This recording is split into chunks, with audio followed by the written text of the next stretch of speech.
Hello and welcome to No Particular Order, Mana Biscuit's weekly top 5 list show where we list our top 5 scary things in no particular order. This week, top 5 spookiest stories.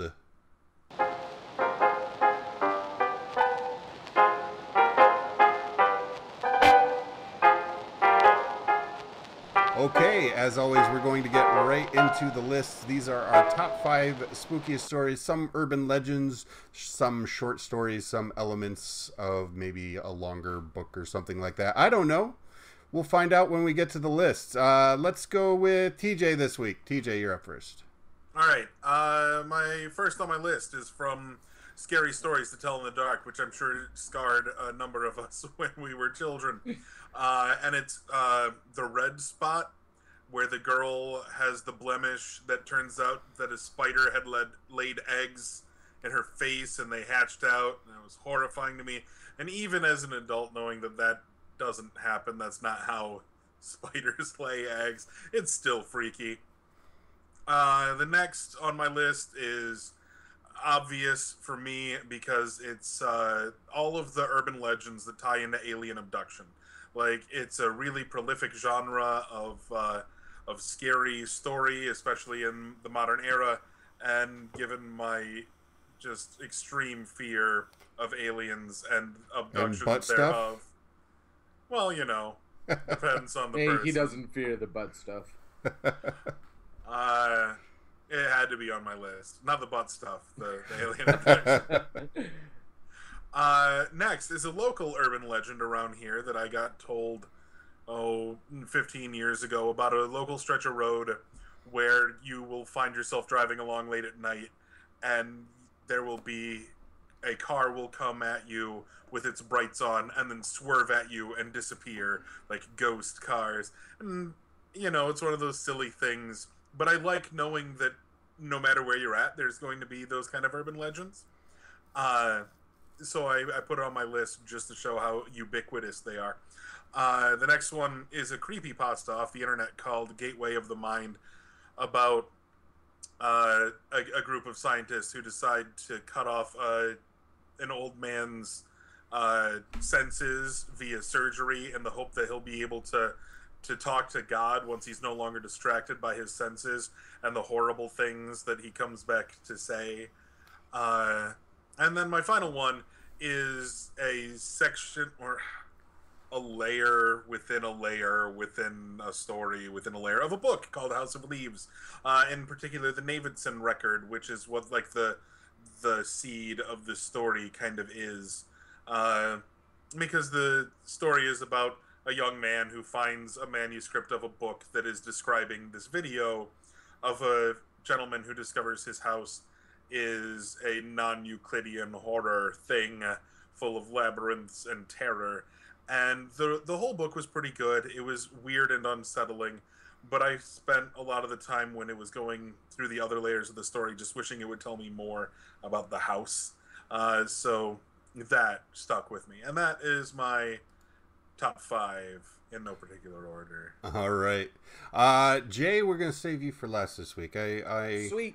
I'm going to go ahead with my list here. First up for me is After Hours, or The After Hours. It's the title of a Twilight Zone episode that is more commonly referred to probably as the 13th floor. But basically it revolves around these people who avoid the 13th floor in this department store, and eventually they find their way to the 13th floor, which isn't even supposed to exist, yada, yada, yada. And they discover that they are nothing more than mannequins. They had no knowledge of their true nature for all this time, and it is time for them to return to their actual nature as mannequins. And that sort of thing, the subversion of self, has always been intensely creepy to me. Next up is The Damned Thing, a story by Ambrose Bierce, who will appear on this list again. But this particular story regards a string of what appear to be brutal murders, which they find are being committed not actually as murders, but as maulings by a vicious creature that exists outside the visible spectrum of light. And it was one of those things as a kid that really first engaged me in the idea of science fiction and the horror that can be brought into science fiction. Next up, also from the 19th century, but not the next Ambrose Bierce story, is The Telltale Heart by Edgar Allan Poe. This is another one that it's not necessarily a subversion of the self, but it's this man racked with guilt over committing murder because he's apparently crazy. And to me, it's by far and away the creepiest of all of Poe's stories, and he's got some creepy ones in there. Next up is the aforementioned second Ambrose Bierce entry, and that's An Occurrence at Owl Creek Bridge, which is creepy just because of the implication of the twist at the end. And most people probably read this in high school, and I am on record in the past as saying that I'm not really a supporter of people who are averse to spoilers, but if you have not read this and you do not know how it ends, this is one instance where spoiling it truly detracts from the experience the first time. Rereading it is good with the knowledge in mind, but the way it ends was truly kind of terrifying to me the first time I read it. And last up, and as with all urban legends, this really happened. No, but it legitimately did. It's a matter of public record.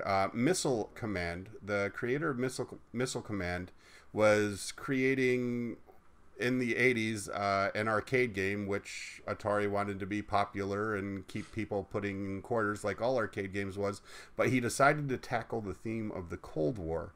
And while he was intensely involved in creating this game, he began to have nightmares of these nuclear missiles coming at him in streaks, and he was completely overcome by the dread that he was actually trying to instill in players. He wanted them to be deeply engaged in the idea of nuclear war and the threat that it entails, and he basically did his job well enough that he fell victim to the effects himself. So that is my list in no particular order. Jay. Oh goodness. I'm running through some of these and they're still creeping me out. It's been a while since I've read some of these, but they stick out. The first one in particular on my list is The Russian Sleep Experiment. It's a creepypasta that what happens when you go without sleep for 30 days, and the creature that it turns you into. Second one is The Black-Eyed Kids, the little kids begging to be let in between the ages of 6 and 16 with black eyes and pale skin. In addition to the pale skin, the next one up is Expressionless, the wax museum-esque creature that wound up in the hospital and ate the doctor thing. The next one is actually a real deal for me. It's actually on display in the Key West Museum, and that's Robert the Doll. It's a story distinctly similar to Annabelle, but where the doll is supposedly possessed and has done things, and the little kid blamed it on the doll. And when the doll finally made it to the museum, its picture is not able to be taken unless you ask it politely, this, that, and the other such. And it wouldn't be a list. It wouldn't be a list without some sort of gaming reference for me. And that one, the last one on my list is Polybius. Pardon me. Thank you. Polybius. Again, it's a Hearthstone thing. I read it one way, and it's actually said completely different. But it's a arcade game that was done that was just showed up mysteriously in an arcade in Seattle and created anybody that played it fell into this murderous rage. And that is my top 5 in no particular order. All right, so those are the lists. Let's see. I didn't have any honorable mentions this week. Did you guys come up with anything? Just like every creepypasta ever. Yeah, there are some that are exceptional. Are a lot, but, I mean, Jeff the Killer, for example. Just that one creeps me out still. Tom the Caver, yeah, the Goat Man. the Goat Man is, oh my goodness. That actually should have that should have been somebody's NPO because it's just outstandingly creepy. All right. Well, that's three. That's three of them. So beyond that, it's probably not honorable mention anymore. It's we effed up our lists. But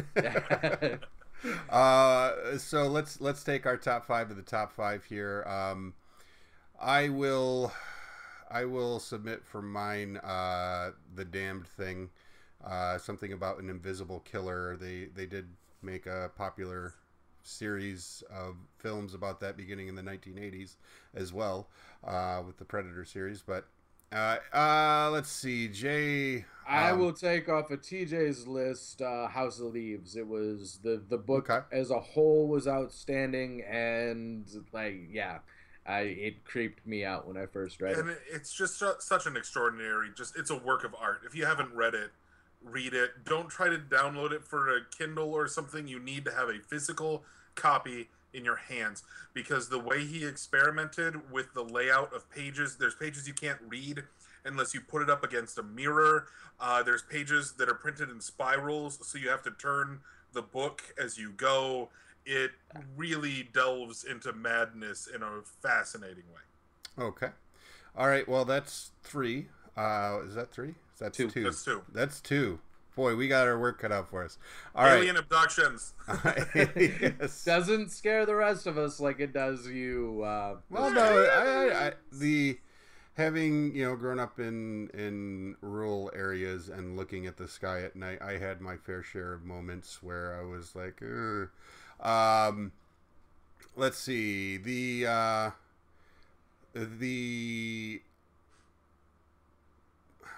I guess I want to say Polybius just because that's representative of a larger series as well. The video game that turns people crazy, or the video game urban legend, basically as a whole. It's probably by far and away the most popular and representative. It's been done with Zelda. It's been done with Pokemon. Yeah. It's been done with Myst. Sure. What other ones have I there's a lot. A lot. Every popular game. Yes. And let's see. So we still need two more. Let's see. You guys give me one each from your list. The Black Eyed Kids. Terrifying. I'll buy that. And I'm going to go with Gateway of the Mind. Okay. Yes. The story about looking for God and not being pleased with what you find. Indeed. All right. Well, that is our no particular order for this week. Join us next week when it's going to be more scary stuff until November, and then we'll get some respite. I don't know. Maybe we'll talk about pilgrims or something. All right. Thanks for watching. Thumbs up, subscribe, and we'll see you with more no particular order next week. Bye-bye. Bye.